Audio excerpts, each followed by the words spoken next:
Mumtaz TV bersama menegakkan sunnah. Assalamualaikum warahmatullahi wabarakatuh. Alhamdulillah.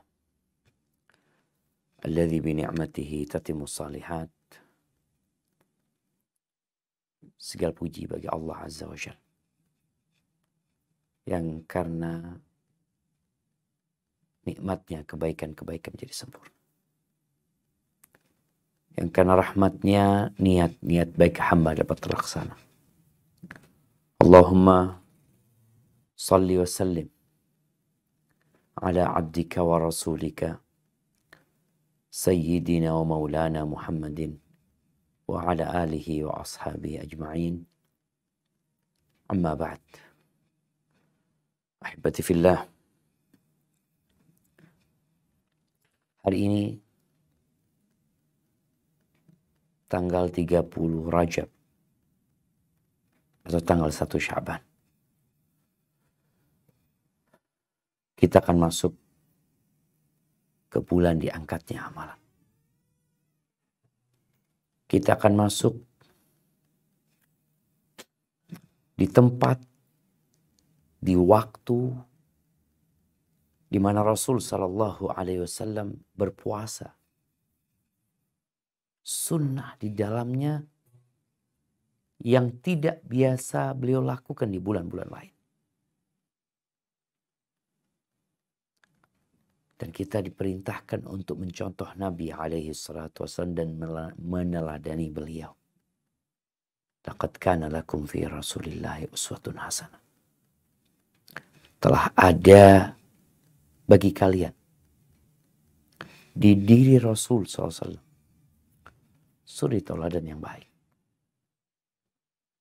Dan Usama ibn Zaid, beliau mengatakan kepada Nabi alaihi salatu wasallam, Ya Rasulullah, lam araka tasumu syahran ma tasumu fi Sya'ban. Aku belum lihat engkau berpuasa di bulan seperti puasamu di bulan Sya'ban. Yang kalau cerita istri-istri Nabi, mereka mengatakan bahwa Nabi SAW berpuasa di bulan Sya'ban ini. Kana yasumu Sya'ban kullahu. Beliau puasa Sya'ban ini full semuanya. Subhanallah. Kana yasumu Sya'ban illa qalil. Sedikit beliau yang tidak puasa di bulan Sya'ban. Apa kata Nabi SAW kepada Usama? Dzaka syahrun yaghfalu anhu nas. Bulan Sya'ban itu bulan yang dilalaikan oleh manusia. Diabaikan. Baina Rajab wa Ramadan. Yang posisinya terjepit antara bulan Rajab. Yang semua tahu dengan keutamaan bulan Rajab. Sejak sebelum diutusnya Rasul SAW. Orang-orang itu sudah tahu keutamaan bulan Rajab. Itu bulan haram. Dan bulan Ramadan yang semua orang juga tahu itu bulan puasa. Sehingga bulan Sya'ban ini dianggap oleh sebagian orang mungkin bulan untuk istirahat, bulan untuk santai. Padahal kata Nabi SAW, turfa'u fihil a'mal ila rabbil alamin. Diangkat amalan itu menuju kepada Allah, Tuhan semesta alam. Fa'uhibbu an yurfa'a amali wa ana shaim. Aku ingin diangkat amalanku dalam kondisi aku berpuasa.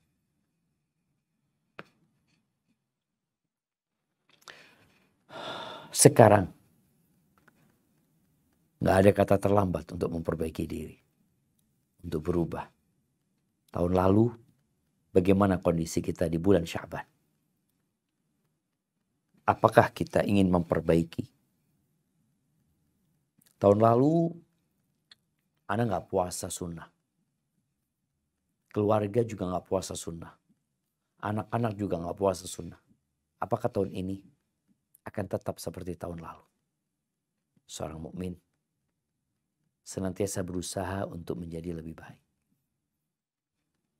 Dan nggak ada kata terlambat selama hayat masih di kandung badan. Karena tatkala sudah sampai ke tenggorokan itu ruh terlambat. Nggak ada gunanya. Ahibati fillah. Berapa kali engkau berusaha untuk memperbaiki diri menjadi lebih baik? Dalam pekerjaanmu yang sudah bekerja. Dalam studimu yang sedang belajar. Dalam hubungan sosialmu. Baik di dalam keluarga, atau dalam bertetangga, atau masyarakat secara umum.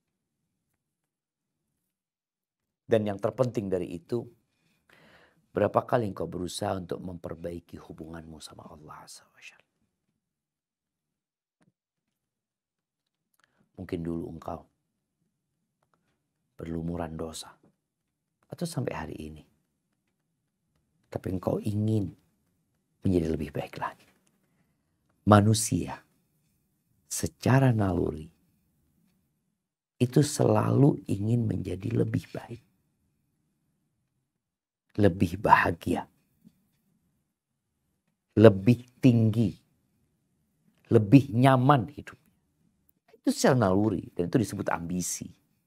Kita punya ambisi untuk menjadi lebih baik. Tapi tinggal sekarang di sisi mana kita ingin menjadi lebih baik. Ada yang hanya berbicara tentang ekonomi. Dia kami masa anak kayak gini terus. Anak hanya jadi pegawai. Maka jadi pegawai pun kan ada tingkatan-tingkatannya. Naik lagi. Karena orang memang kepingin menjadi lebih baik. Namun ada yang ambisi untuk berubah menjadi lebih baik itu ya hanya angan-angan aja. Tidak terrealisasi. Ngomong, mimpi di siang bolong. Dan ada pula yang keinginan untuk berubah itu sudah ada sejak lama. Tapi sampai sekarang, sampai udah berubah. Udah mulai lemah punggungnya. Dia gak berubah. Karena dia menunda-nunda untuk berubah menjadi lebih baik. Ahibati fillah. Ketahuilah. Berubah menjadi lebih baik itu perlu ada usaha. Perlu ada langkah yang ditempuh. Mungkin sebagian kita sering dengar tentang bagaimana menjadi lebih baik. Tips-tipsnya, kiat-kiatnya. Dan yang namanya seorang muslim, dia tahu bahwasanya kehidupan ini sejatinya ujian dari Allah Azza wa Jalla. Dia harus melewati ujian-ujian itu. Dan harapannya dia naik kelas menjadi lebih baik dan terus menjadi lebih baik. Dengan izin Allah Azza wa Jalla. Maka ada usaha, ada upaya, ada doa, dan ada ya sabar agar menjadi lebih baik. Baik. Kalau kita melihat orang yang ingin memperbaiki diri menjadi lebih baik itu, ada yang akhirnya dia tidak pernah menjadi lebih baik. Apa sebabnya? Karena dia terjebak dalam kumbangan menyalahkan orang lain. Dia jadi kayak gitu karena fulan. Afwan. Ada yang mungkin sibuk menyalahkan orang tuanya. Aku kayak gini karena memang orang tuaku tuh keras ya. Trauma dengan kondisi di rumah. Atau dia akan menyalahkan kawan-kawannya. Kawan-kawanku itu hasad sama anak ini, itu. Atau dia akan menyalahkan karena memang aku tinggal di kampung yang seperti ini. Aku hidup dalam lingkungan yang seperti ini. Dia mulai menyalahkan lingkungan sehingga dia tidak merasa aku gak bisa gitu loh, berubah jadi lebih baik. Kenapa? Karena masalahnya ada di orang lain.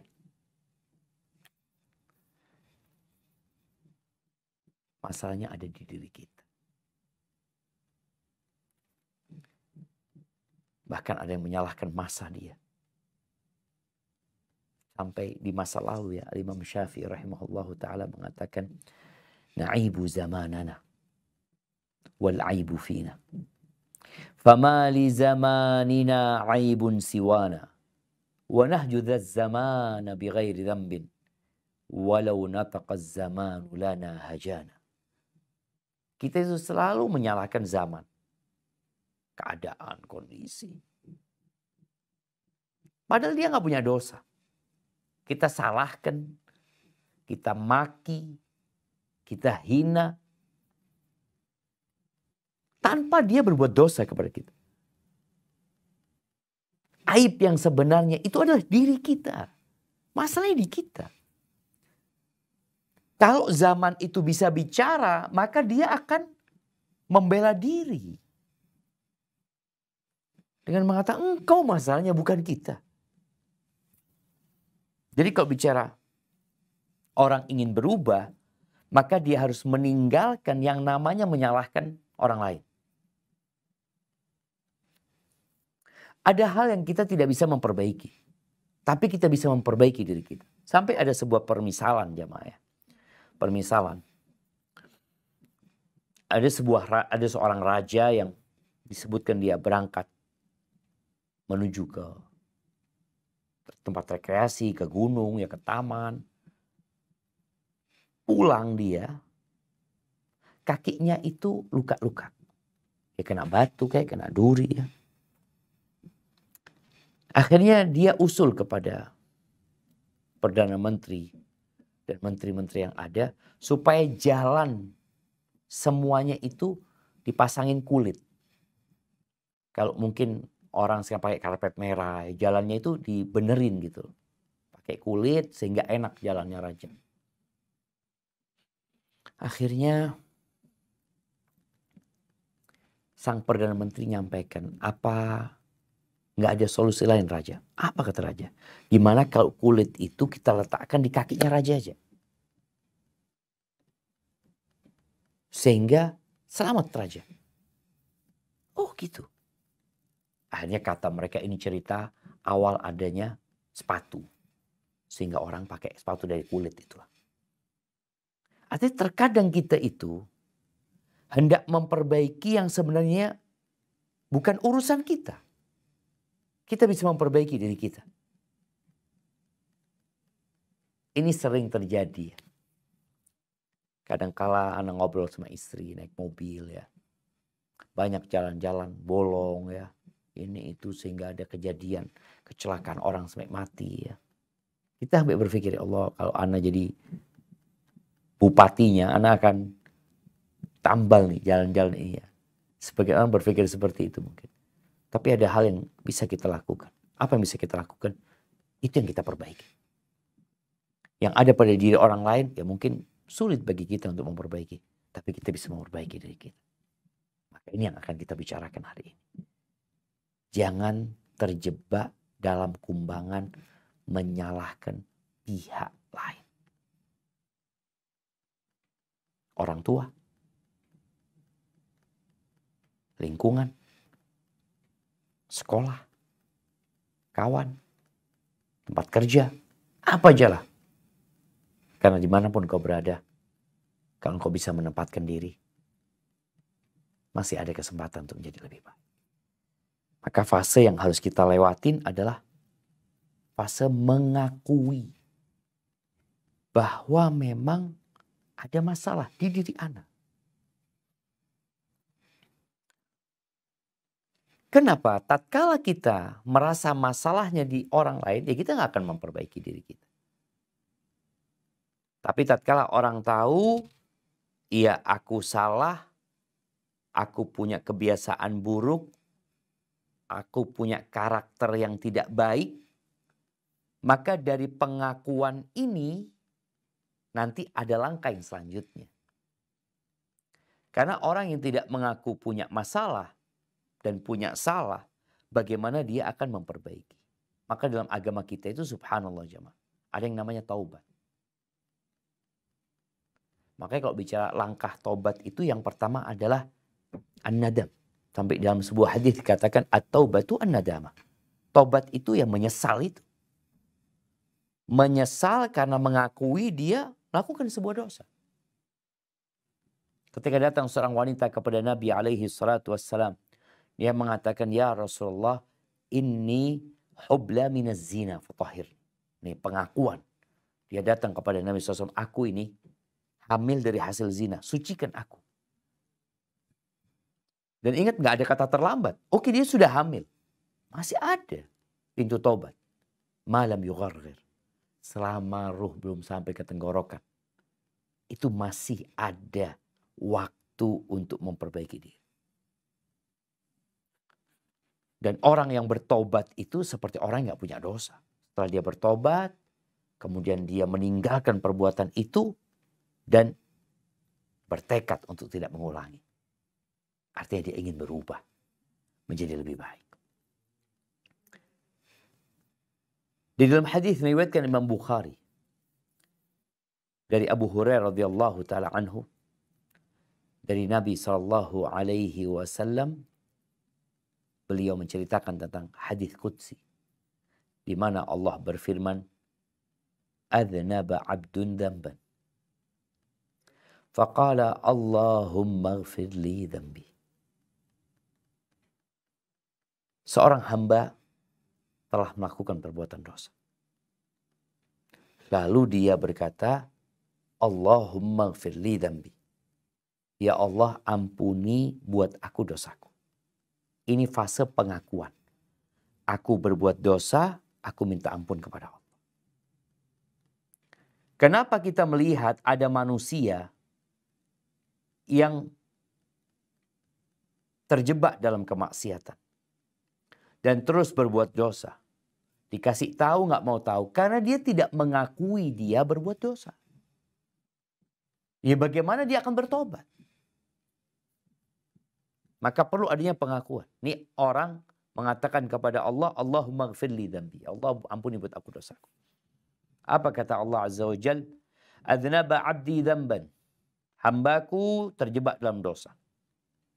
Fa'alima anna lahu rabban yaghfiru dzamba wa ya'khudhu bidzambi. Dia mengetahui. Dia meyakini bahwa dia memiliki Tuhan yang mengampuni dosa dan juga memberikan hukuman atas perbuatan dosa. Sudah. Ini pengakuan dia. Lalu orang ini kembali berbuat dosa. Thumma 'ada fa'adna. Faqala ay rabbi ighfir li dzambi. Ketika dia terjebak dalam perbuatan dosa, langsung dia berdoa mengatakan, wahai Rabbku, ampuni buat aku dosaku. Mengakui lagi dia, berbuat dosa lagi. Dia tidak mencari pembenaran, dia tidak menipu, membohongi, dia mengakui dosa dia. Faqala tabaraka wa ta'ala, abdi adznaba dzamban. Hambaku terjebak dalam dosa. Fa'alima anna lahu rabban yaghfiru dzamba wa ya'khudhu bidzambi. Dia tahu dia punya Tuhan yang mengampuni dosa dan memberikan hukuman atas perbuatan dosa. Tsumma 'ada fa'athnab. Dia kembali lagi berbuat dosa. Lalu kembali dia mengakui, mengatakan, ay rabbi ighfir li dzambi. Wahai Rabbku, ampuni buat aku dosa-dosaku. Ini pengakuan dia yang ketiga. Lalu Allah mengatakan, adznaba 'abdi dzamban. Telah berbuat dosa hambaku dan dia tahu dia punya Tuhan yang memberikan hukuman atas perbuatan dosa atau mengampuni dosa tersebut.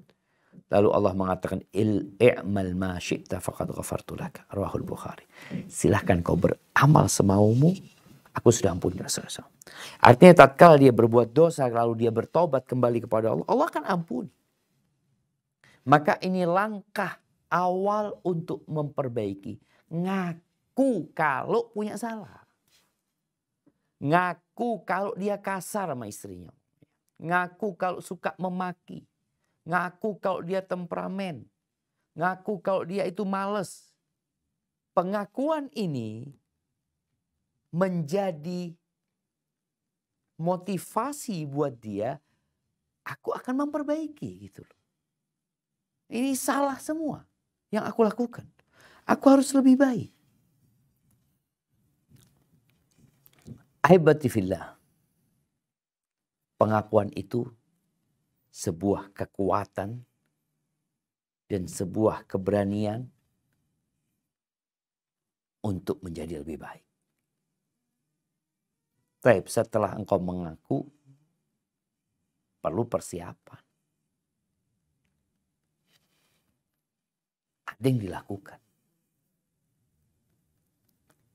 Karena ketahuilah nggak ada kata terlambat. Nggak ada kata terlambat selama hayat masih dikandung badan. Makanya ini cerita Al-Imam Bukhari dalam kitabnya Al-Adabul Mufrad. Bahwa Abdullah bin Abbas radhiyallahu anhuma kedatangan seorang laki-laki.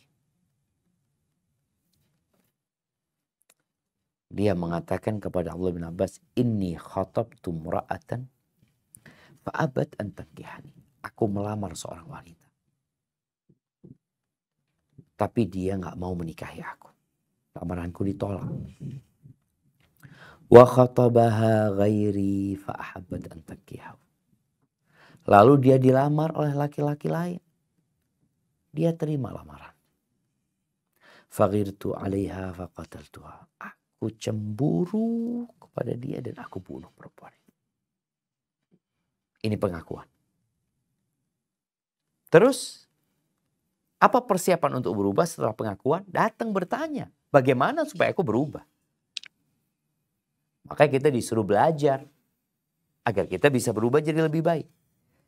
Maka dia mengatakan kepada Abdullah bin Abbas, "Fahalli min taubah." Ini pertanyaan. Apakah ada taubat buat aku?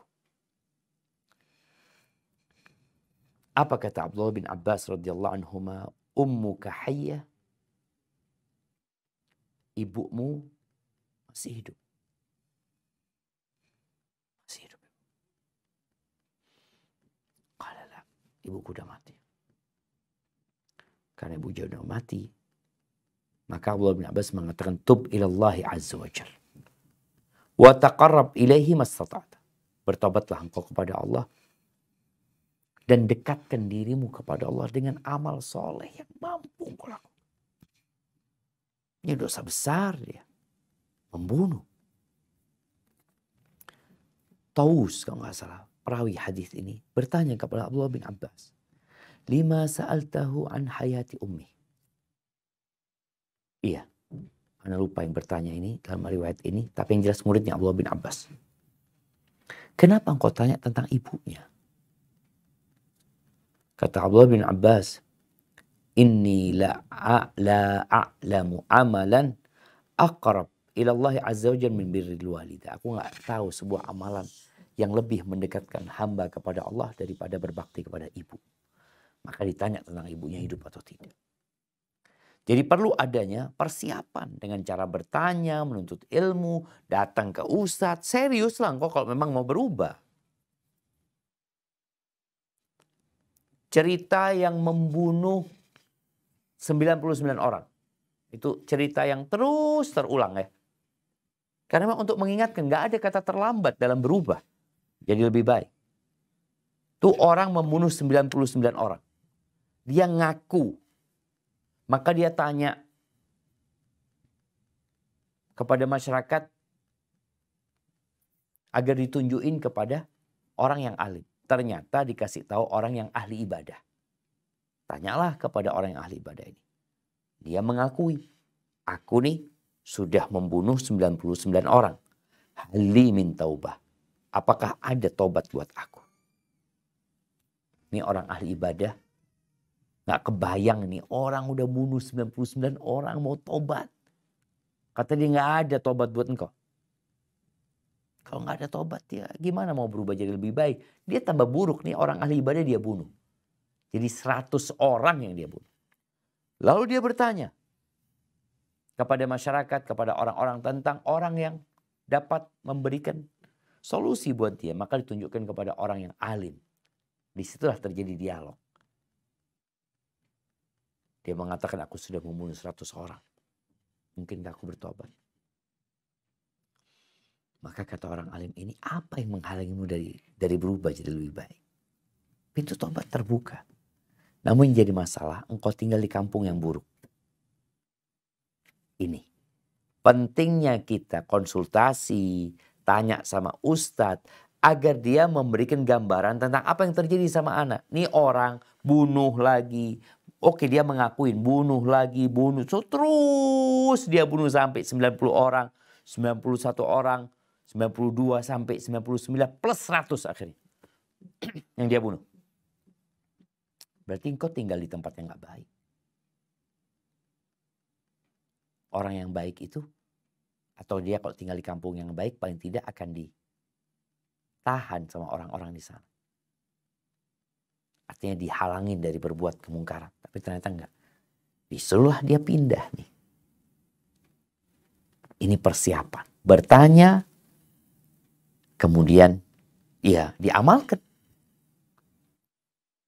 Fase yang selanjutnya setelah engkau tahu, engkau ngakuin, lalu engkau melangkah untuk memperbaiki dengan bertanya, dengan mencari tahu tentang apa yang harusnya engkau lakukan. Setelah itu amalkan. Maka itu orang yang bunuh 100 orang disuruh hijrah. Tinggalkan kampungmu, engkau pindah ke kampung fulan. Beribadah kepada Allah dengan orang-orang di sana. Tidak mengatakan nanti, besok, lusa. Bayangin ya, orang itu kalau nunggu besok mati di tempat itu dia. Tapi dia dikasih tahu, dia langsung amalkan. Dan ini yang harus dilakukan seorang muslim. Idza asbahta fala tantadhil masa, kata Abdullah bin Amr bin Umar ya. Kalau engkau sedang di pagi hari, jangan nunggu sore. Wa idza amsayta fala tantadhil sabah. Kalau engkau sedang di sore hari, oh besok jangan. Ini orang tidak nunda aja.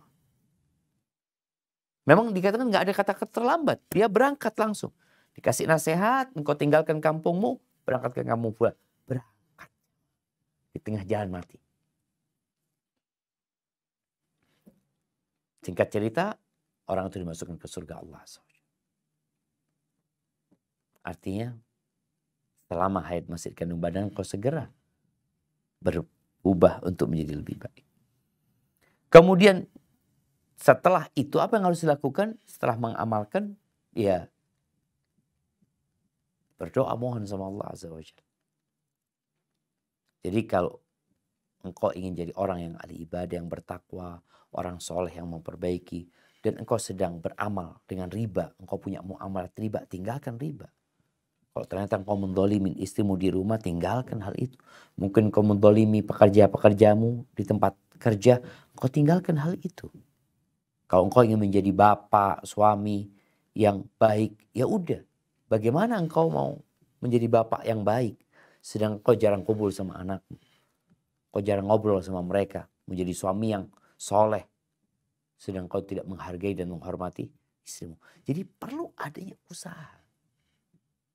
Tadi persiapan, dipraktekin, dan sesuai dengan kadar kesungguhanmu. Seperti itu pula yang engkau akan dapatkan dalam memperbaiki diri. Seperti orang mengasah pisau. Engkau asah sekali, cuma sekali, udah segitu tajamnya. Engkau asah 2 kali, akan lebih tajam. 3 kali, sesuai dengan usaha. Ahibati fillah, Allah berfirman di surah Al-Ankabut ayat 69. Apa kata Allah Azza wa Jalla?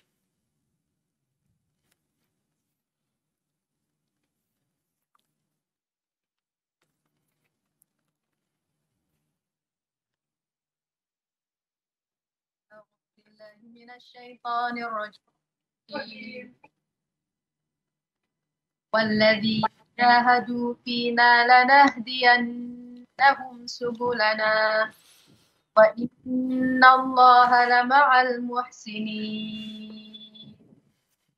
Dan orang-orang yang berjihad untuk mencari keridhaan kami, kami akan tunjukkan kepada mereka jalan-jalan kami. Dan sungguh Allah beserta orang-orang yang berbuat baik. Itu syaratnya. ada kesungguhan. Ada jihad yang maknanya badlul wus wal jahd. Di mana seorang berusaha untuk mengeluarkan energinya, memaksa dirinya. Allah akan tunjukkan jalan-jalannya. Dan semua bisa dirubah. Orang yang gak sholat bisa sholat. Orang yang kafir bisa muslim. Orang yang jahat bisa jadi orang baik. Asalkan engkau benar-benar sungguh-sungguh.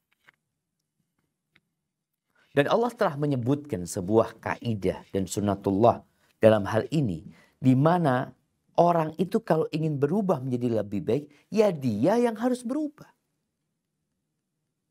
Ada usaha dari dia, bukan dari orang lain. Bukan dari orang tuanya, tapi dari dirimu sendiri. Apa kata Allah Azza wa Jalla di surat Ar-Ra'd ayat 11? Nah.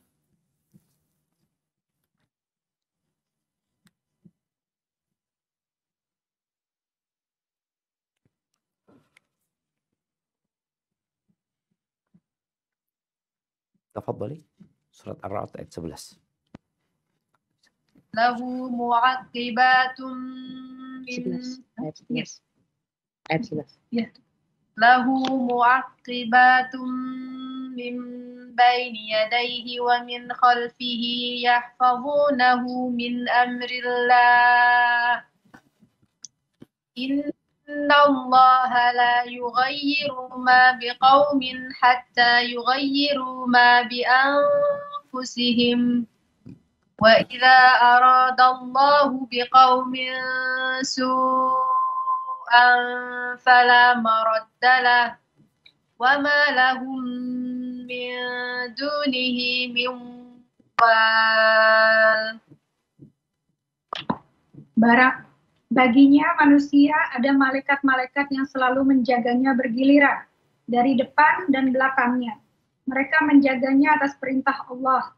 Sesungguhnya Allah tidak akan mengubah keadaan suatu kaum sebelum mereka mengubah keadaan diri mereka sendiri.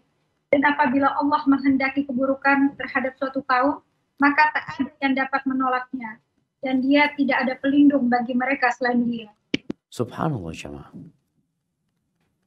Allah menyebutkan Allah tidak akan merubah kondisi suatu kaum.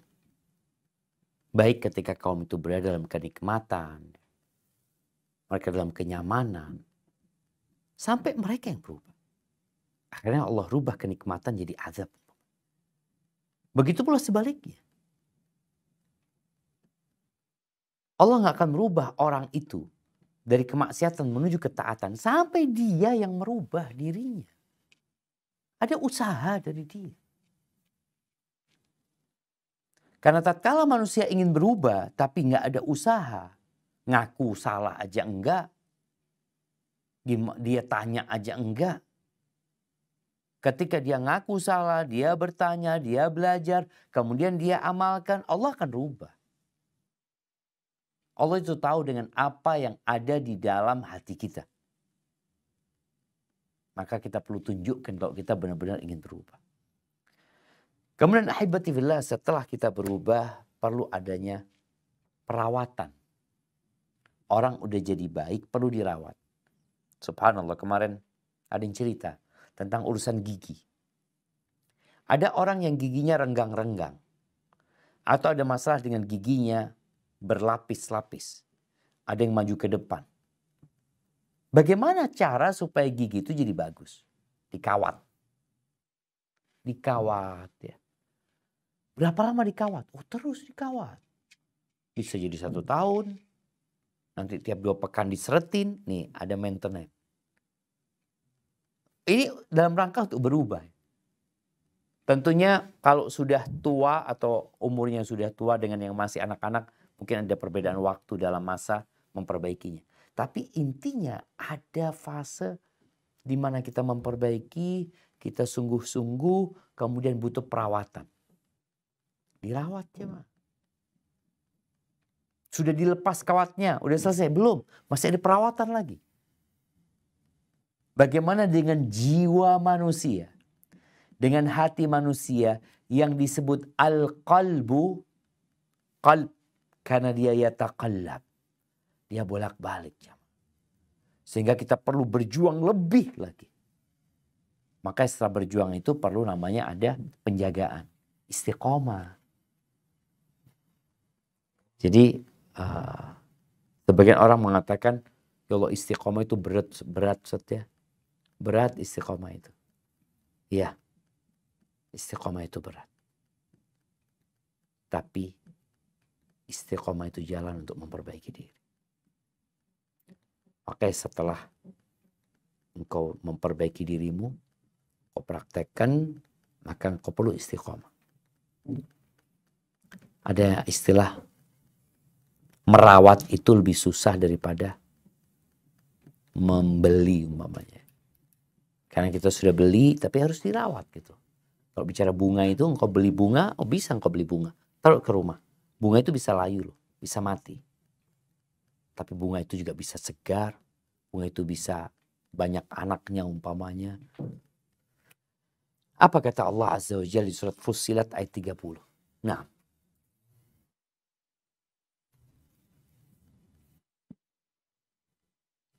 Nahnu awliya'ukum fil hayatid dunya wa fil akhirah. Walakum fiha ma tashtahi anfusukum walakum fiha ma tad'un.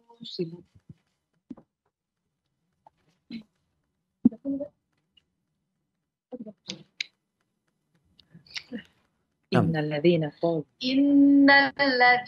qalu rabbuna Allahu thumma istaqamu tatanazzalu alaihimul malaikatu alla takhafu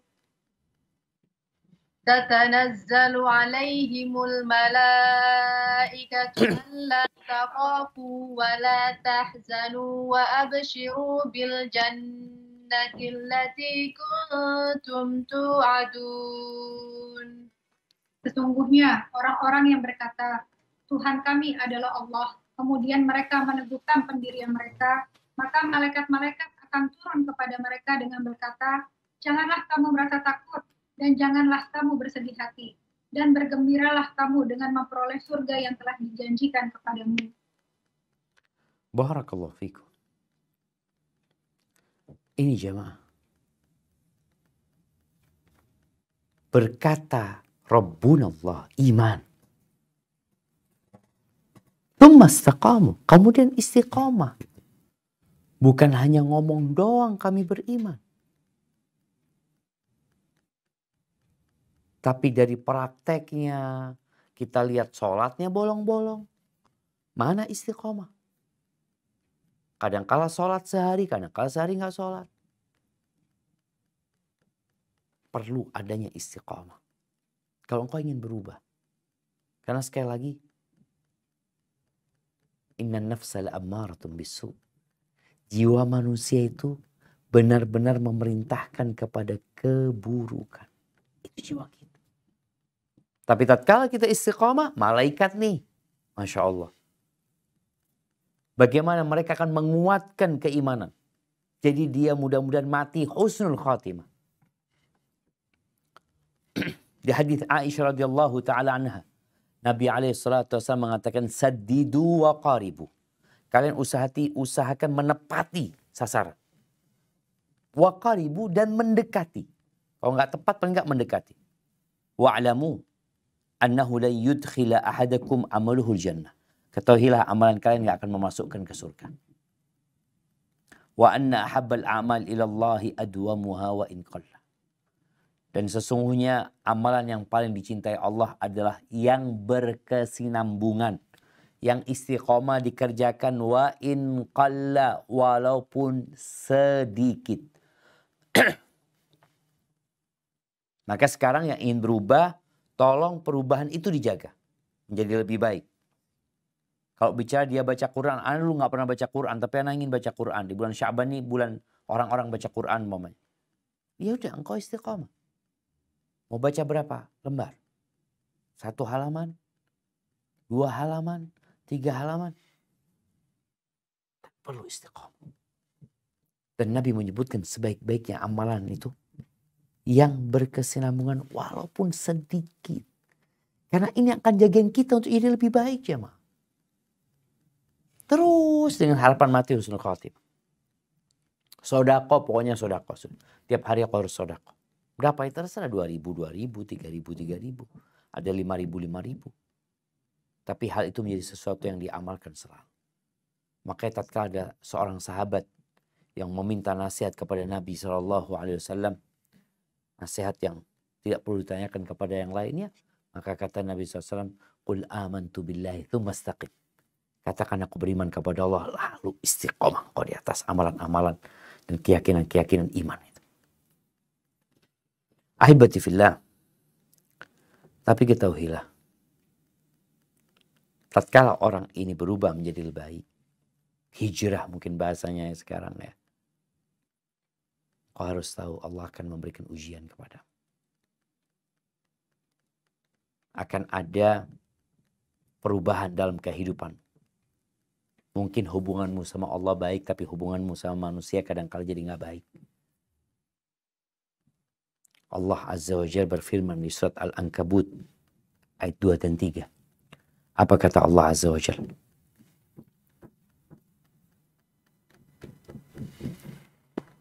أحسب الناس أن يتركوا أن يقولوا آمنا وهم لا يفتنون ولقد فتنا الذين من قبلهم فليعلمن الله الذين صدقوا وليعلمن الكاذبين.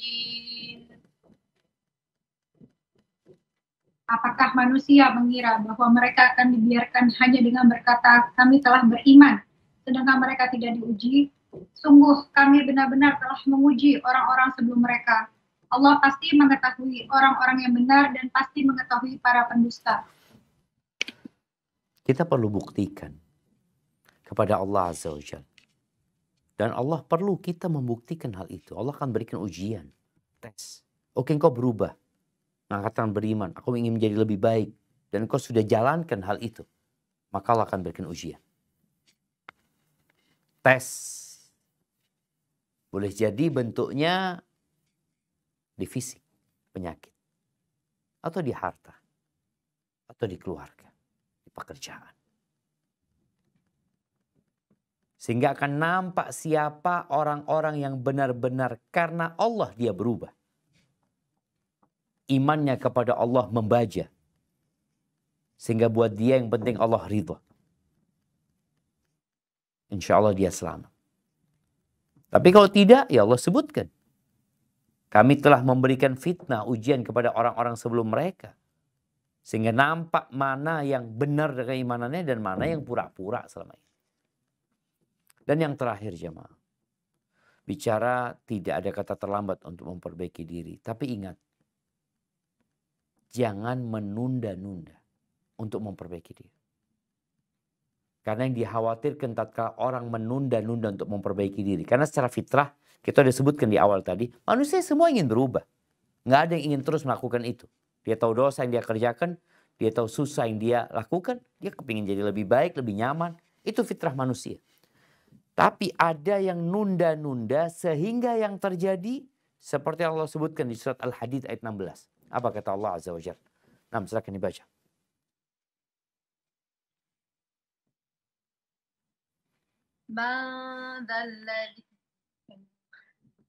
Ayat 16 ya.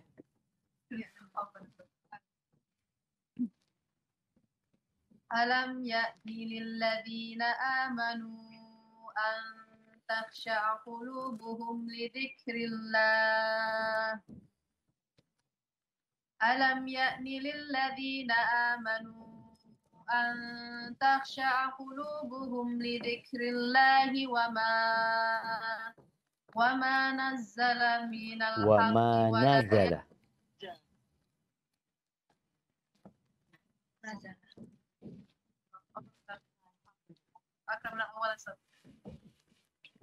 Alam ya'ni lilladzina amanu an takhsha'a qulubuhum لذكر الله وما نزل من الحق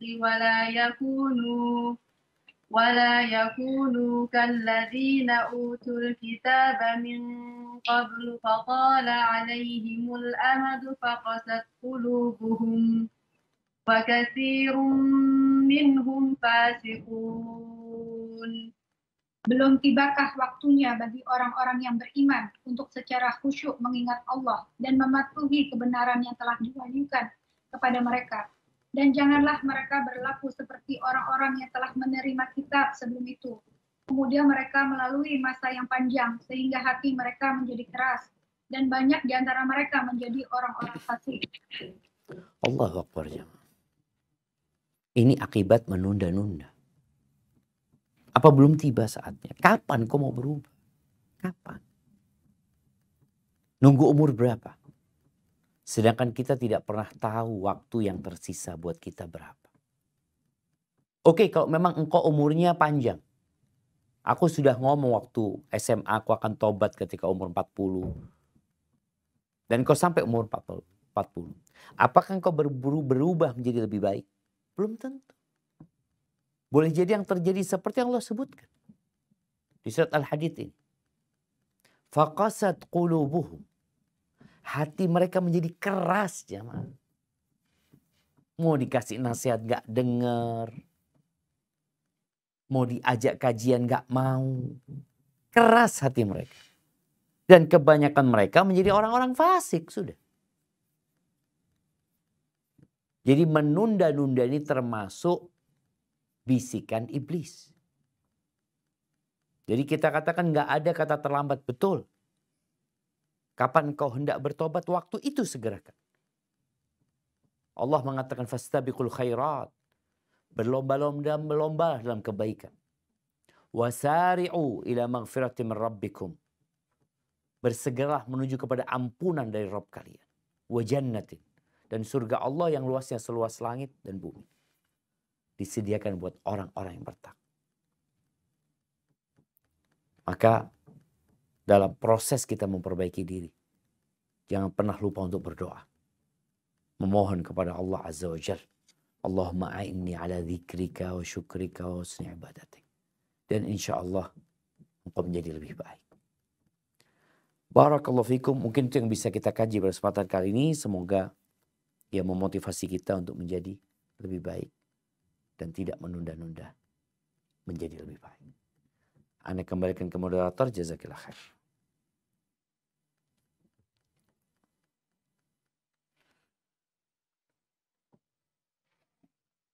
Assalamualaikum warahmatullahi wabarakatuh, Ustaz. Waalaikumsalam warahmatullahi wabarakatuh. Naam, tafadhali. Ini pertanyaan dari Canberra, Ustaz. Pertanyaannya, bagaimanakah cara menghilangkan rasa bersalah karena merasa belum maksimal dalam mendidik anak? Kita selalu berusaha memberikan yang terbaik dengan memberikan hak-hak mereka dalam hal dunia, juga pendidikan agama. Namun kita tetap masih merasa kurang. Kita takut itu akan mempengaruhi masa depan mereka. Takut mereka tidak bisa mandiri dan tersesat di masa depan. Mohon pencerahannya, Ustaz. Jazakallahu khairan. Masya Allah, barakallahu fiik. Nah, yang pertama bagi para orang tua. Allah Azza wa Jalla mengatakan, Ya ayyuhalladzina amanu qu anfusakum wa ahlikum nara. Wahai orang-orang beriman, jagalah diri kalian dan keluarga kalian dari api neraka. Kita diperintahkan untuk itu. Nabi SAW mengatakan, kullukum ra'in wa kullukum mas'ulun an ra'iyati.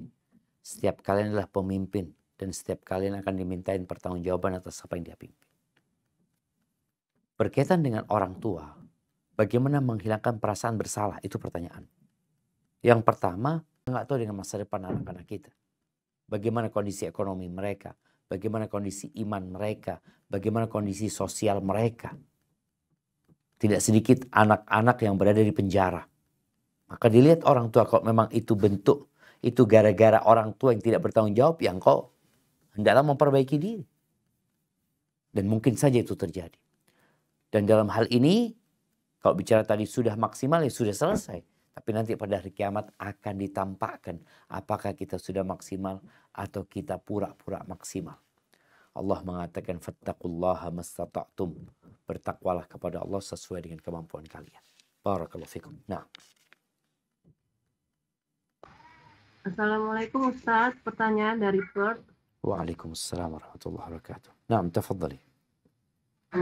Assalamualaikum warahmatullahi wabarakatuh Ustaz. Pertanyaannya mungkin agak sedikit menyimpang dari topik ya Ustaz.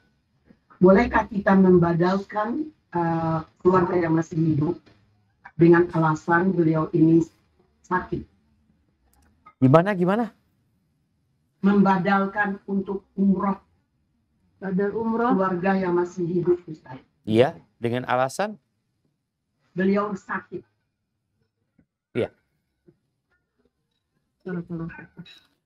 Barakallahu fikum. Ya, berkaitan dengan ibadah umrah dan haji ini, nggak ada kata terlambat. Walaupun banyak yang menunda-nunda ibadah sampai akhirnya sakit, nggak mampu. Akan dihisap dia. Kenapa dulu ketika dia sehat nggak berangkat? Kenapa tatkala dia kaya dia nggak berangkat? Dia berangkat ke tempat yang jauh, dia mengeluarkan biaya yang cukup banyak, tapi berangkat ke rumah Allah nggak juga. Boleh jadi ada banyak sebabnya. Sekarang bagaimana membadalkan dia? Bicara badal umroh atau badal haji, ini permasalahan yang memang ada khilaf di antara para ulama. Ada yang berpendapat bahwasanya kita boleh membadalkan kalau memang kondisi orang itu yang kepingin umroh, cuma nggak sempat umroh, mati umpamanya. Atau dikatakan tadi orang itu punya biaya mau berangkat umroh, tapi fisiknya nggak mampu, sakit, diberangkatkan. Nggak ada masalah. Tapi ingat, buat orang-orang yang sehat segera berangkat sebelum kau sakit. Jadi masalah memang ada khilaf di antara para ulama, cuma pendapat yang lebih kuat insya Allah diperbolehkan kita membadalkan orang yang sakit tapi secara finansial dia mampu sebenarnya gitu loh. Karena kita tahu ibadah umroh dan haji ini bagi yang mampu. Yang tidak mampu nggak usah kita repot-repot menghajikan dan mengumrahkan dia. Karena memang dia nggak wajib gitu loh. Seperti itu. Wallahu a'lam bishawab. Barakallahu fikum Ustaz. Pertanyaan dari Brisbane. Nah. Tadi Ustaz sebutkan bahwa ketika ada orang yang mengaku membunuh wanita tersebut, tidak ditegakkan kisos, melainkan malah ditanya apakah ibunya masih hidup. Apakah jika seseorang yang bersalah dan sudah bertobat atau mengaku, berarti kewajiban kisosnya tidak berlaku? Jazakumullah khairan Ustaz. Masya Allah. Nah, iya. Di cerita itu tidak ceritakan hukum kisos. Karena boleh jadi pihak keluarganya memaafkan. Atau pihak keluarganya meminta fidyah. Karena kita tahu dalam agama Islam ini, ketika seorang membunuh, Allah mengatakan walakum fil qisasi hayatun ya ulil albab. Ada kehidupan dengan ditegakkannya kisos. Tapi penegakan kisos itu ada syarat dan ketentuan. Maka kata Allah faman ufiya lahu min akhihi syai'un fattiba'un bil ma'ruf wa ada'un ilahi bi ihsan. Barang siapa yang dimaafkan oleh keluarganya dari saudaranya itu, maka hendaklah dia mengikuti hal itu dengan kebaikan. Ini dengan membayar diyahnya kepada keluarga yang dibunuh anaknya atau saudaranya, seperti itu. Jadi jelas Abdullah bin Abbas tidak menanyakan kenapa engkau nggak dikisos gitu loh. Karena di dalam hukum agama memang ada pilihan dari pihak keluarga. Dia boleh memaafkan, dia boleh menuntut kisos. Dia boleh memaafkan tanpa meminta dia juga boleh memaafkan dengan menuntut dia. Seperti itu. Wallahu a'lam bishawab.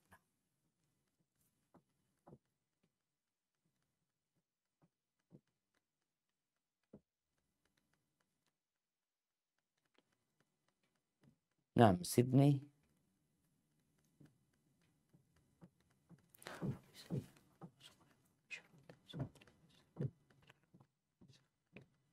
Warahmatullahi wabarakatuh, Ustaz. Waalaikumsalam warahmatullahi wabarakatuh. Ahlan wa sahlan. Naam, tafadhali. Ini masalah potong kuku, Ustaz.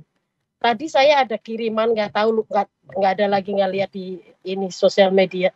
Katanya yang disunahkan buat potong kuku itu hari Senin, hari Kamis, dan hari Jumat. Terus di situ dibilang juga kalau motong kuku hari Selasa, saya kurang pasti ya, disusahkan rezekinya. Kalau hari Sabtu disusahkan jodohnya. Pokoknya kalau hari lain itu maksudnya ada ininya, ada tidak baiknya, banyak kemudorotannya. Itu ada hadisnya, apa ada kebetulannya, gimana Ustaz? Masya Allah jamaah. Iya. Seorang muslim sebelum dia beramal, maka dia perlu memastikan amalan yang hendak dia lakukan. Allah mengatakan fa'lam annahu la ilaha illallah wastaghfir li dzambik. Imam Bukhari menyebutkan bab al-ilmu qabla al-qawli wal amal. Berilmu sebelum berbicara dan sebelum beramal. Ini hal yang harus dilakukan. Makanya jazakillah kepada yang bertanya itu, apakah ada hadis khusus yang berkaitan dengan memotong kuku? Apakah itu di hari Jumat umpamanya dianjurkan ketika kita mau berangkat sholat Jumat atau di hari lainnya? Wallahu a'lam bishawab. Ana nggak pernah dapatkan hadis khusus tentang memotong kuku kalau di hari Jumat atau hari Selasa nanti rizkinya bisa sempit atau jodohnya bisa ini jamaah, maka perlu dipastikan jamaah.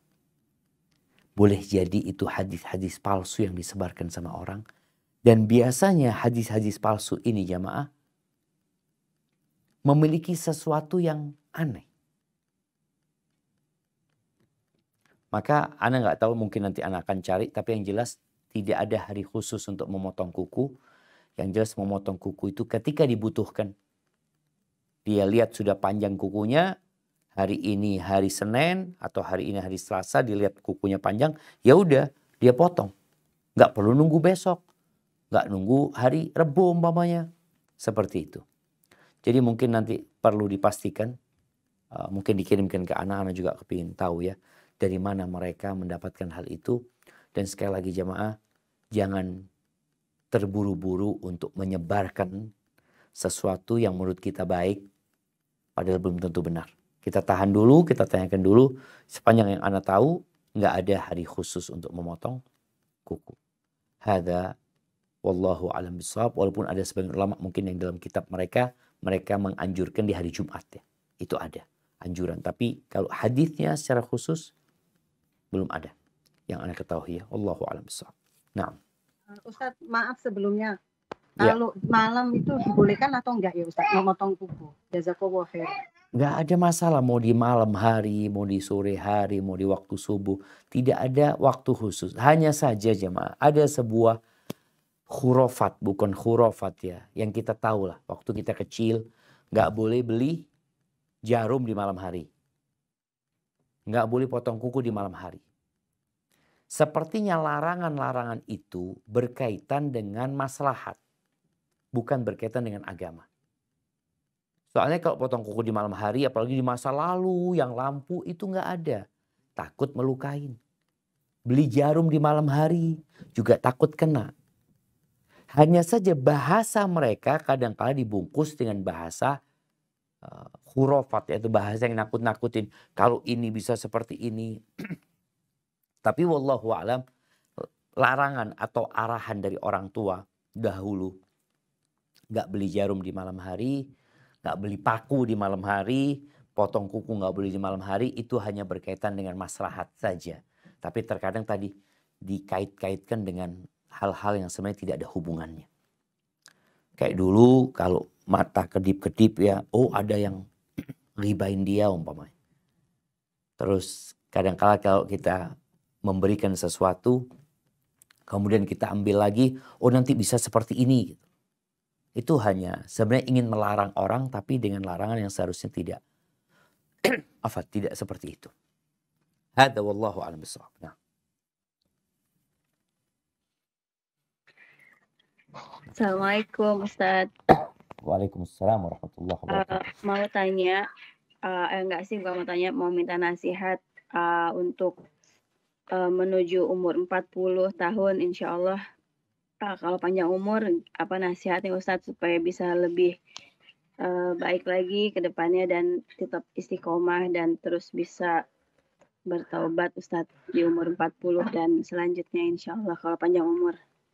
Gitu aja Ustadz. Barakallahu fiik. Naam. Ya. Jangan nunggu umur 40 tahun. Karena banyak orang yang nggak sampai umur 40 tahun. Sudah meninggal dunia. Adapun bagi yang menuju ke umur itu, maka waktunya dia introspeksi diri. Sehingga tatkala dia berumur 40 tahun, dia sudah matang. Allah Azza wa Jalla menyebutkan ya di surat Al-Ahqaf ayat 15 ya. Ini berkaitan dengan umur 40 tahun ya. Allah mengatakan wasainal insana biwalidayhi ihsan. Dan kami wasiatkan, kami perintahkan kepada manusia untuk berbuat baik kepada orang tuanya. Jadi yang sudah umur nih, tolong ingat dengan pesan Allah ini. Allah ingatkan. Hamalathu ummuhu kurhan wa wada'athu kurhan. Ibunya mengandung dia dalam kondisi sulit ya, berat. Hamil itu berat. Maka ingat dengan perjuangan orang tua. Engkau yang sudah umur 40 tahun, mungkin engkau juga seorang ibu, engkau juga punya anak, engkau punya suami, engkau punya kesibukan yang terkadang membuatmu lupa dengan orang tua. Maka yang mau masuk umur 40 tahun, tolong kembali dia mengingat. Dan dia mengakui kekurangan dia berbakti kepada orang tua. Wa hamluhu wa fisaluhu 30 syahr. Allah ingatkan bagaimana hamil dan menyusuinya selama 30 bulan. Hatta idza balagha asyuddahu. Wa balagha 40 sana. Allah sebutkan sampai tatkala dia ini mencapai puncak dari umur masa mudanya. Masuk ke umur 40 tahun. Asyuddahu ada yang mengatakan umur 33 tahun.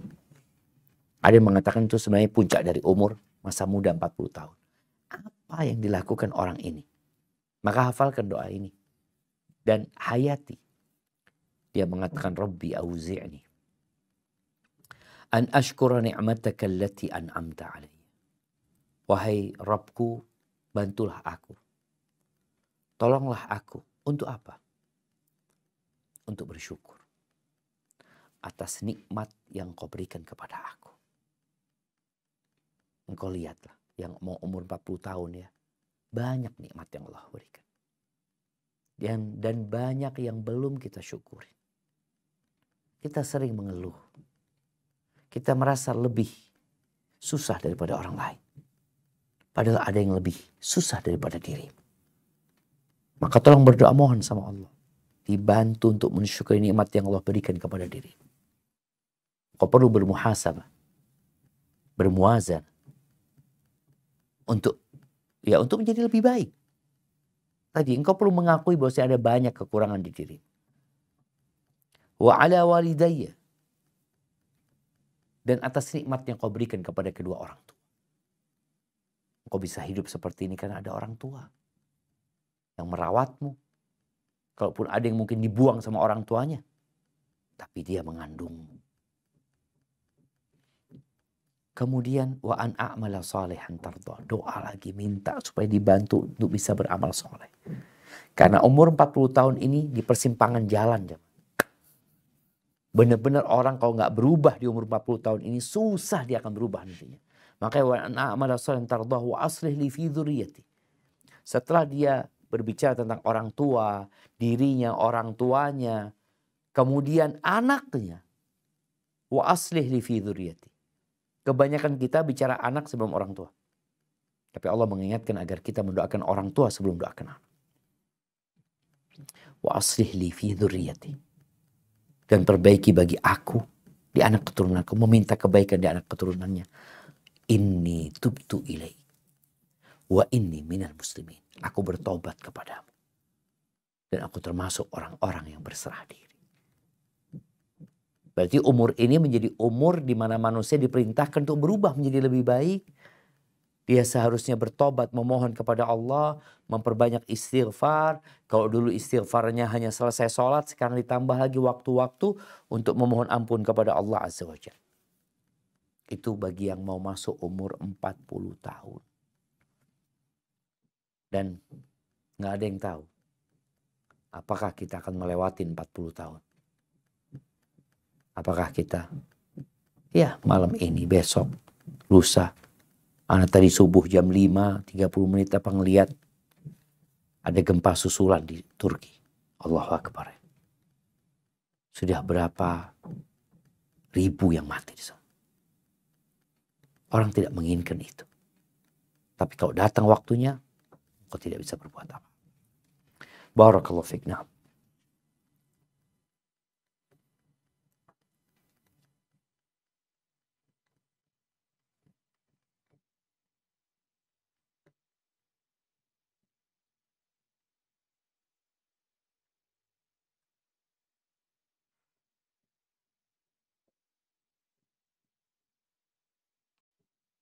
Baik, Kuala Lumpur. Kuala Lumpur.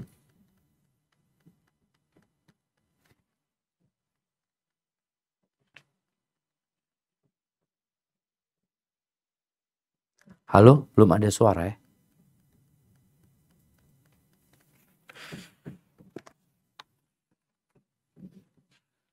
Assalamualaikum Ustaz.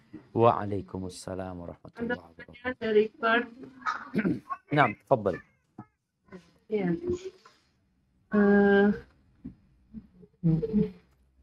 Apa nih? Bagaimana kalau kita sudah terlanjur pernah berkata jelek, supaya kita nggak terkena hal jelek itu di kemudian hari, Ustaz? Karena ada hadis perkataan dari Ibnu Jauzi rahimahullah, termasuk orang yang harus diwaspadai adalah orang yang bijak terkena hukuman sesuai perbuatan yang diucapkannya. Ibnu Sirin pernah berkata, saya pernah merendahkan seseorang dengan berkata, hai bangkrut. Maka saya pun mengalami kebangkrutan setelah 40 tahun dari sejak peristiwa itu. Bagaimana Ustaz? Jazakallah khairan. Nah, subhanallah jemaah. Kita sering dengar dari orang tua kita dulu, hati-hati kalau ngomong. Bisa jadi doa. Gitu kadang kala mereka ngomong.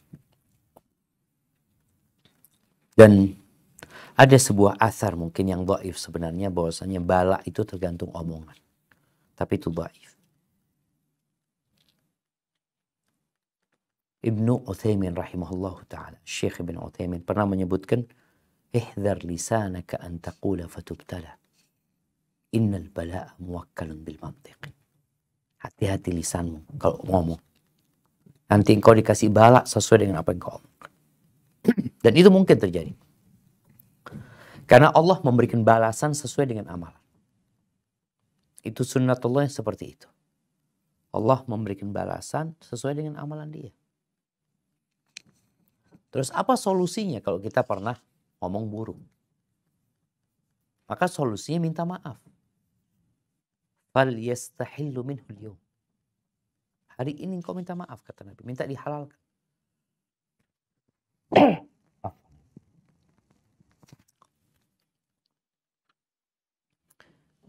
Cari orang itu. Nggak ketemu orang itu. Doakan orang itu.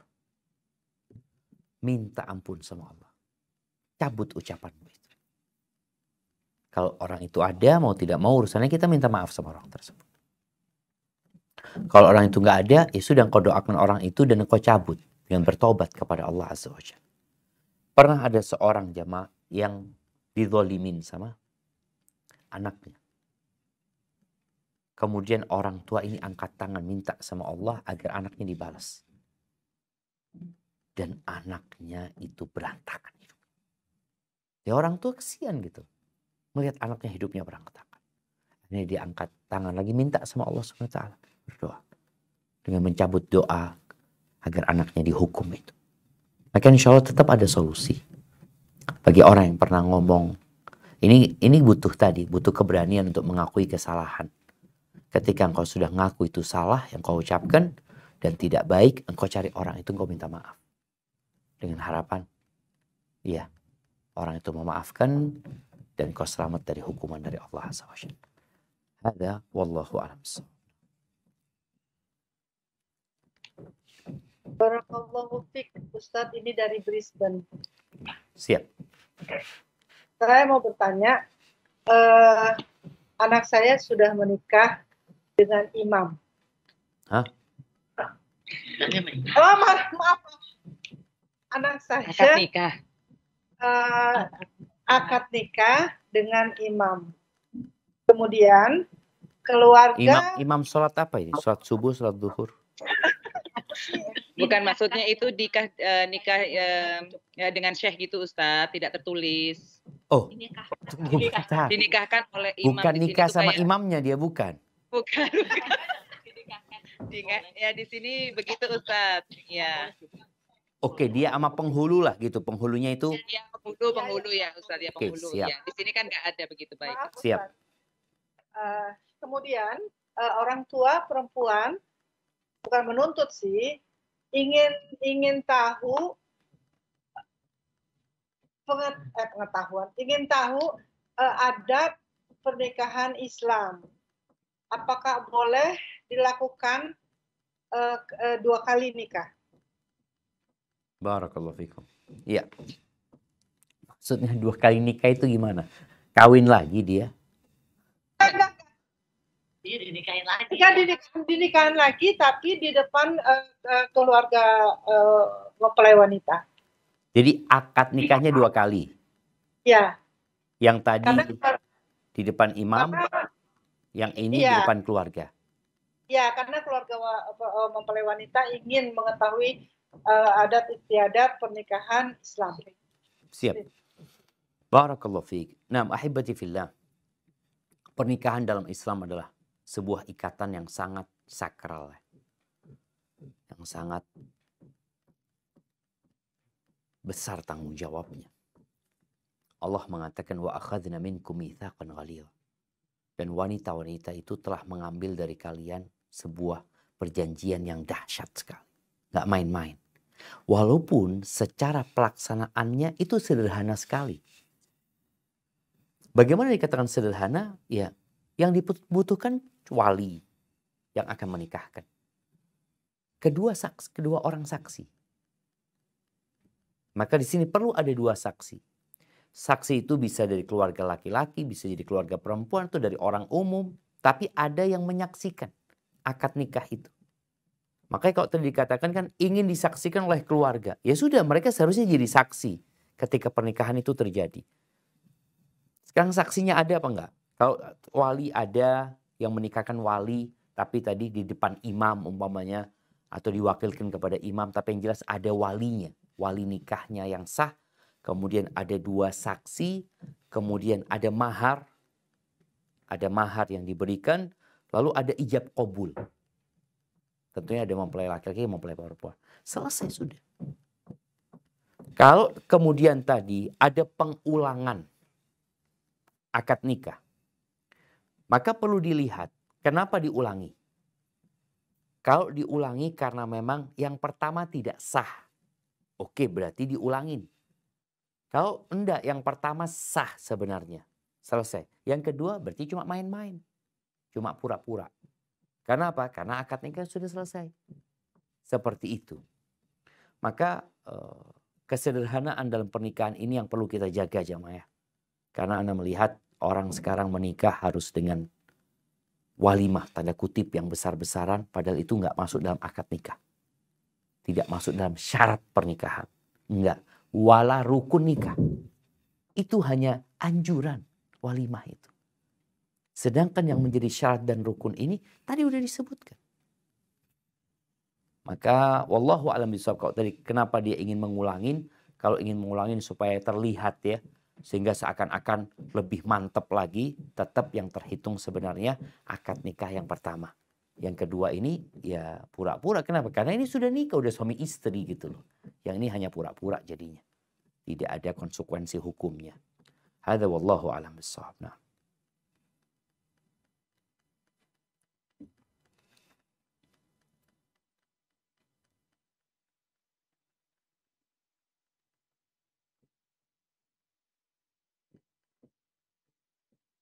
Assalamualaikum Ustaz. Waalaikumsalam warahmatullahi wabarakatuh. Naam, tafadhal. Putaran kedua dari Sydney Ustaz. Siap. Saya pernah mendengar ada pembicaraan seperti ini Ustaz. Kalau orang kan dilihat dari umur 40 berubah atau enggaknya dia punya sifat ataupun kayak ibadahnya ya Ustaz. Nah. Apakah itu apa masih bisa kita memperbaiki diri Ustaz sebelum kita meninggal? Seumpama kita sudah berumur 60 tahun Ustaz. Jazakallahu khairan. Masya Allah, barakallahu fiik. Ya, ahibati fillah, tema kita hari ini tidak ada kata terlambat. Walaupun sudah umur 60 tahun.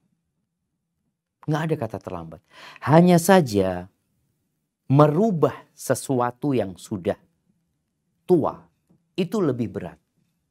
Makanya kalau kita lihat, kebanyakan pengikut para nabi itu anak-anak muda. Nabi SAW ketika berumur 40 tahun, sahabat-sahabatnya itu yang baru masuk Islam tuh hampir semuanya di bawah umur 40 tahun. Sedangkan yang sudah tua, itu mereka baru masuk Islam. Ada yang masuk Islam umur 60 tahun, ada. Berubah menjadi lebih baik, ada. Tapi biasanya dibutuhkan sesuatu yang besar yang dapat merubah dia. Contohnya, kasih penyakit yang menyebabkan dia akhirnya sadar. Karena memang dia udah berubah, udah sulit berubah. Contohnya kadang-kadang ada orang merokok ya. Ini perokok dari sejak kecil dia merokok ya, sampai umur 40 tahun dia nggak berubah. Tahu-tahu umur 50 dia berhenti. Dia nggak ngerokok sama sekali. Dapat hidayah nih orang ini. Iya. Dengan sakit. Dia berubah.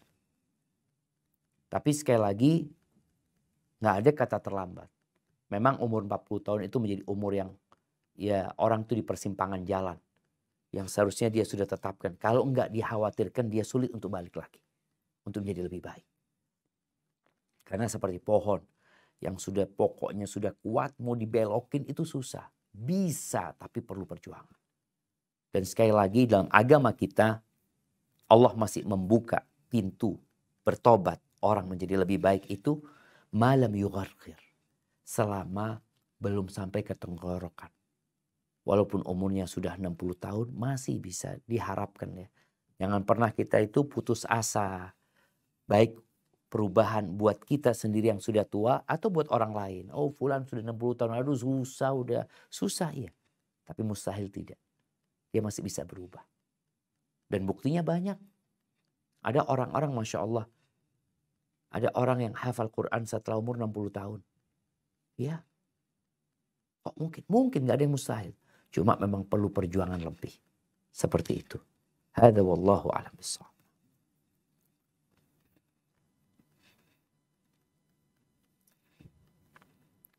Bismillahirrahmanirrahim. Assalamualaikum Ustaz. Waalaikumsalam warahmatullahi wabarakatuh. Iya mau tanya. Kalau dari pertanyaan sebelumnya kan dari sisi para orang tua mungkin yang sudah di atas 40 tahun gitu ya, bagaimana mereka menyikapi dirinya sendiri.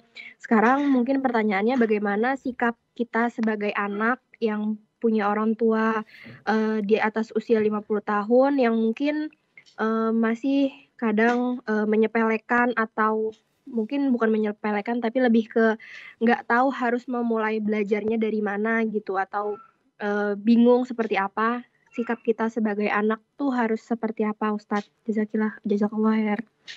Masya Allah, barakallahu fiik. Nah, mahibati fillah, menjadi sebuah kebahagiaan tersendiri ketika anak mendapatkan orang tuanya mau berubah di saat mereka sudah tua. Dan itu sebuah anugerah Allah Azza wa Jalla.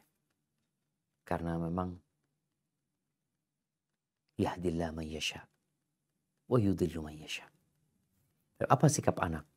Ya sikap anak-anak yang harus belajar bagaimana membimbing orang tuanya. Tatkala orang tuanya sudah mau berhijrah, mau bertobat, menjadi lebih baik lagi, maka semua dimulai dari keimanan. Bagaimana memperbaiki keimanan, contohnya mungkin bagaimana mengajak orang tua untuk mempelajari tentang makna kalimat tauhid, ya asyhadu an la ilaha illallah, dan makna kalimat syahadatain, ya. Kemudian setelah itu mungkin bicara tentang sholatnya bagaimana, karena itu rukun Islam yang kedua.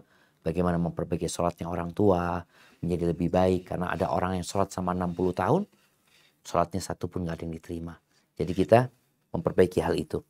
Lalu bagaimana puasanya, kita mau masuk bulan Ramadan ini, untuk contohnya bagaimana puasa orang tua kita atau puasa kita dan orang tua itu diterima sama Allah Azza wa Jalla. Karena juga ada orang yang puasa nggak dapat kecuali lapar dan haus.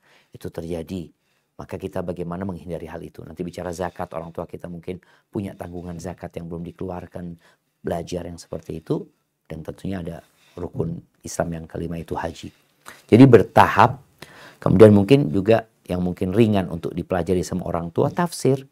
Khususnya tafsir juz amma, tafsir al-fatihah, dan tafsir juz amma. Hadza wallahu a'lam bissawab.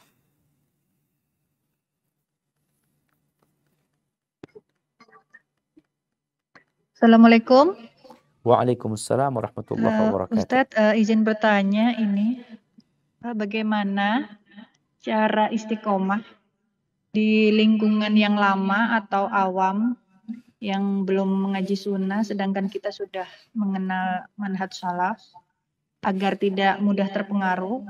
Jadi, tetapi ada keinginan untuk mewarnai mereka atau mendakwahi mereka, kira-kira itu mulai dari mana?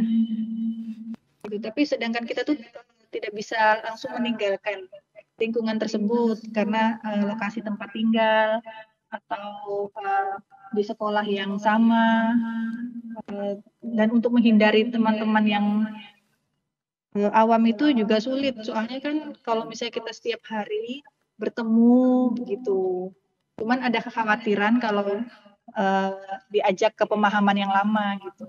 Masya Allah. Terima kasih Ustadz. Ya. Barakallahu fiik. Nah, ahibati fillah.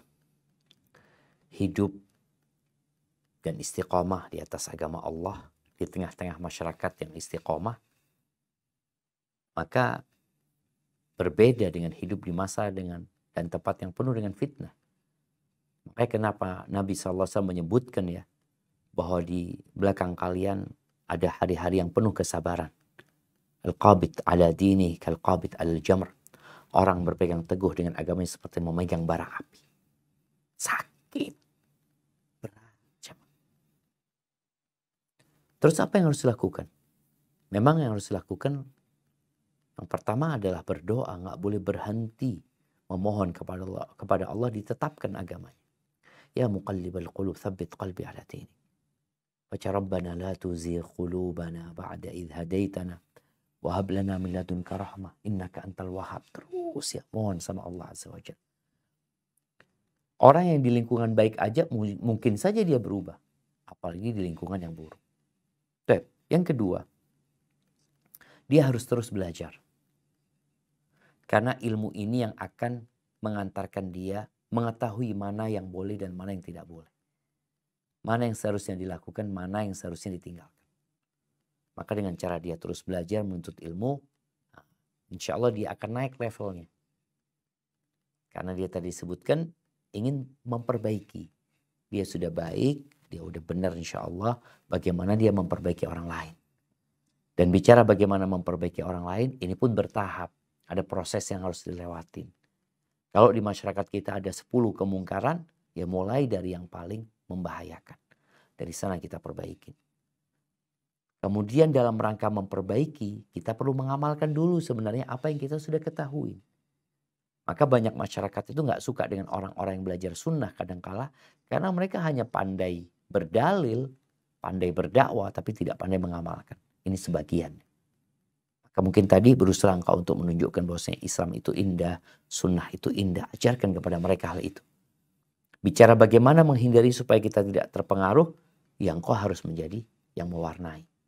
Ketika di majelis ketemu sama mereka, yang kau ketika pembicaraan mereka kepada arah yang tidak baik dan benar, disinilah tugasmu untuk mengarahkan kembali kepada jalan yang benar. Sambil juga mendoakan mereka. Ini ketika orang tetap ingin bertahan di sana. Karena boleh jadi orang tuanya aman, tapi anak-anaknya nanti akan terpengaruh. Sehingga tolong orang tua benar-benar memikirkan masa depan anaknya. Karena ada orang tua yang sudah dewasa, sudah belajar, insya Allah dia lebih kuat dibandingkan dengan anak-anak yang lebih sering terpengaruh dengan apa yang dia lihat dan apa yang dia dengar. Hadza wallahu a'lam bissawab. Ustadz, untuk putaran ketiga gimana Ustadz? Wallahu kayak tidak bisa Kak Evi. Habis sudah. Satu lagi pertanyaan ini kalau gitu. Mau dikasihkan ke siapa? Nanti yang lainnya. Gimana? Ojo Ustadz, kalau satu kesian yang lainnya nanti Ustadz. Mendingan dibanding aja minggu depan sama 2 minggu lagi Ustadz. Siap. Barakallahu fiik. Ya marhamukumullah. Apa yang kita kaji hari ini seharusnya menjadi bahan buat kita untuk memperbaiki diri. Jangan sampai kehadiran kita di majelis ilmu ini hanya sekedar sebuah rutinitas. Ketemu sahib, ketemu kawan-kawan, ngobrol ini dan itu. Innamal a'malu binniyat. Amalan itu tergantung niatnya. Kam min amalin saghir. Berapa banyak amalan yang remeh mungkin kecil. Tapi menjadi besar, menjadi agung gara-gara niat. Dan sebaliknya. Kam min amalin kabirin tusaghiruhun niyat. Amalan besar itu jadi remeh gara-gara niatnya. Maka semoga kajian kita hari ini benar-benar menjadi bahan buat kita untuk memperbaiki diri. Ajak orang lain untuk memperbaiki diri. Dan terus kita berusaha untuk bermuhasabah. Karena muhasabah itu membuat kita menjadi lebih baik insya Allah. Dan insya Allah kita akan masuk ke bulan Sya'ban. Bulan diangkatnya amalan. Tolong mulai hari ini diniatkan. Bulan Sya'ban ini aku mau puasa berapa hari. Kemudian yang kedua, bulan Sya'ban ini juga disebut Syahrul Qurra. Bulannya orang-orang yang membaca Al-Quran. Bagaimana Qais bin Amr atau Amr bin Qais al-Mullai, kalau masuk bulan Sya'ban tokonya dia tutup. Dia fokus baca Quran. Sebagai bentuk persiapan untuk masuk ke bulan Ramadan. Allahumma ballighna Ramadan. Itu yang dapat Anda sampaikan. Kurang lebihnya mohon maaf. Subhanakallahumma wa bihamdika asyhadu an la ilaha illa anta astaghfiruka wa atubu ilaik. Wassalamualaikum warahmatullahi wabarakatuh.